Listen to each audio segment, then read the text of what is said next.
double standard. You know, say one thing, do something different. And of course, the country is founded on the double standard. That's our history. We were founded on a very basic double standard. This country was founded by slave owners who wanted to be free. Am I right? A group of slave owners who wanted to be free. So they killed a lot of white English people in order to continue owning their black African people so they could wipe out the rest of the red Indian people and move west and steal the rest of the land from the brown Mexican people, giving them a place to take off and drop their nuclear weapons on the yellow Japanese people. You know what the motto? You know what the motto of this country ought to be? You give us a color, we'll wipe it out. We got it. So anyway, about 80 years after the Constitution is ratified, 80 years later, the slaves are freed.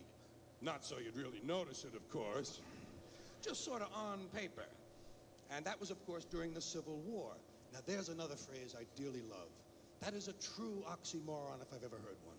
Civil War. Do you think any country could really have a civil war? Say, pardon me. I'm awfully sorry. I'm awfully sorry. So,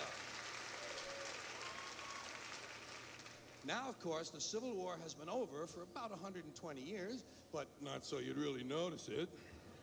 Because we still have these people called Civil War buffs. People who thought it was a really keen war. And they study the battles carefully, and they try to improve on the strategies and the tactics to increase the body count, in case we have to go through it again sometime. In fact, some of these people actually get dressed up in uniform once a year and go out and refight these battles. You know what I say? Use live ammunition, assholes, would you please?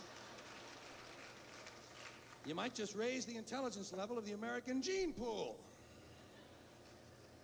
But what do you expect? Hey, come on, this is a warlike country. We come from that Northern European, basically the Northern European genes, the blue eyes, those blue eyes. Boy, everybody in the world learned real quick, didn't they? When those blue eyes sail out of the north, you better nail everything down, motherfucker.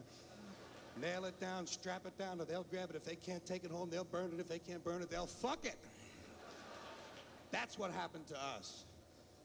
And it's a warlike country, come on. I mean, forget foreign policy. Even the domestic rhetoric is warlike. Everything about our domestic policy invokes the thought of war. We don't like something in this country, we declare war on it. The war on poverty, the war on drugs, the war on crime, the war on AIDS, the war on cancer. We got the only national anthem that mentions fucking rockets and bombs in the goddamn thing, you know what I mean?